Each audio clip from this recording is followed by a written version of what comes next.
شہری T V دیکھنے اور سننے والے تمام ناظرین کی خدمت میں السلام علیکم۔ ورفانہ اللہ کا ذکر، میرے نبی صلی اللہ علیہ وآلہ وسلم کا ذکر ہمیشہ بلند رہے گا۔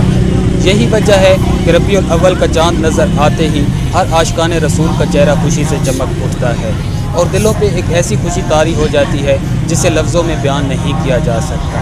تمام عاشقان رسول اپنے اپنے انداز سے آپ صلی اللہ علیہ وآلہ وسلم کی ولادت با شہادت کی خوشی منا رہے ہیں۔ گلیاں بازار محلے دلہن کی طرح سجا دیے گئے ہیں، جس طرف بھی نظر پڑتی ہے بلکہ گمگموں کی بہار نظر آ رہی ہے۔ اور اس وقت بھی ہم ایک ایسے سٹیج پر موجود ہیں جسے عاشقان رسول نے بڑے پیار سے سجایا ہے۔ اس سٹیج کو سجانے والے عاشقان رسول ہمارے ساتھ موجود ہے، آئیے ان سے بات کرتے ہیں۔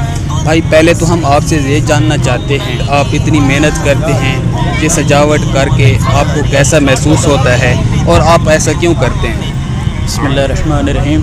نثار تیری چہل پہل پر ہزاروں عید ربیع الاول، سوائے ابلیس کے جہاں میں سبھی تو خوشیاں منا رہے ہیں۔ دیکھیں، 1 سال کے بچے سے لے کر 50% سے اوپر تک انسان اپنی سالگرہ مناتا ہے۔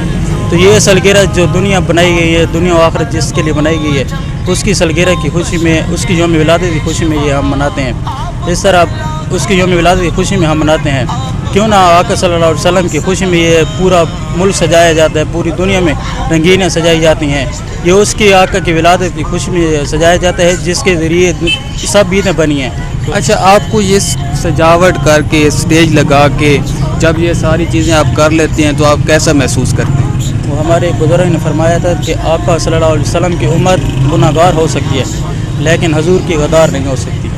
اس لیے ہمارا جو کلین شیپ ایک نوجوان بھی ہے تو وہ بھی آقا کی امت کا ایک کلین شیپ بھی ہے تو وہ بھی آقا کے لیے جان نثار ہے۔ اس لیے ہم بڑے جوش و خروش سے یہ اسٹیج وغیرہ سجاتے ہیں۔ انشاءاللہ صبح جلوس میں شرکت کرتے ہیں۔ جی، عاشقان رسول نہ صرف سجاوٹ کر رہے ہیں، انشاءاللہ صبح جلوس میں شامل ہونے کے لیے بھی پرجوش ہیں۔ ایک اور عاشقان رسول موجود ہیں، آئیے ان سے بات کرتے ہیں۔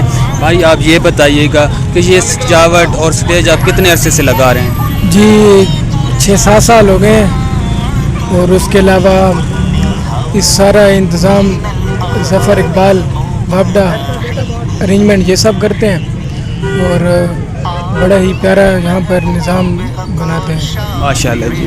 تو آئیے ناظرین ظفر بھائی سے بھی بات کر لیتے ہیں جو ساری اس کی ارینجمنٹ کرتے ہیں۔ ظفر بھائی پہلے تو آپ کو بہت بہت مبارک ہو، آپ نے اتنے خوبصورت انداز سے اسٹیج سجایا ہے، بنایا ہے۔ آپ یہ بتائیں کہ آپ یہ کتنے عرصے سے سجا رہے ہیں؟ یہ میں 7 سال سے، یہ 7واں اسٹیج ہے میرا، اور میں 10 دن سے اس اسٹیج کے بنانے میں لگا ہوں، مصروف ہوں 10 دن سے۔ تو یہ بتائیے گا کہ یہ جو جتنا خرچہ ہوتا ہے یہ سارا آپ خود کرتے ہیں؟ یہ کچھ میرے دوست ہیں وہ مجھے ڈونیشن کر دیتے ہیں، اپنی تنخواہ میں اس میں آدھی ڈال دیتا ہوں۔ ماشاءاللہ، آدھی تنخواہ اس پہ لگا دیتے ہیں۔ پھر یہ سجاوٹ کر کے آپ کیسا محسوس کرتے ہیں؟ میں جتنا خوش ہوتا ہوں نا اس دن، شاید یہ اللہ کو پتہ ہے پہ یہ بندہ کتنا خوش ہے اس دن۔ آپ اپنے بچوں کو کیا میسج دیں گے، پیغام دیں گے کہ میں تو یہی پیغام دوں گا، آپ صلی اللہ علیہ وسلم کی سیرت پہ عمل کریں۔ میں تو بار بار یہی کہوں گا کہ آپ صلی اللہ علیہ وسلم کی سیرت پہ عمل کریں اور اپنی زندگی کو بہتر بنائیں۔ جی ناظرین، آپ نے سنا کہ 10 دن مسلسل محنت کے بعد اس سٹیج کو سجایا گیا ہے اور کیا ہی خوبصورت سجایا گیا ہے۔ اللہ پاک ہم سب کو آپ صلی اللہ علیہ وآلہ وسلم کی سیرت پڑھنے، سمجھنے اور اس پر عمل کرنے کی توفیق عطا فرمائے۔ انشاءاللہ نیکسٹ ویڈیو کے ساتھ آپ کی خدمت میں حاضر ہوں گے، تب تک اللہ حافظ۔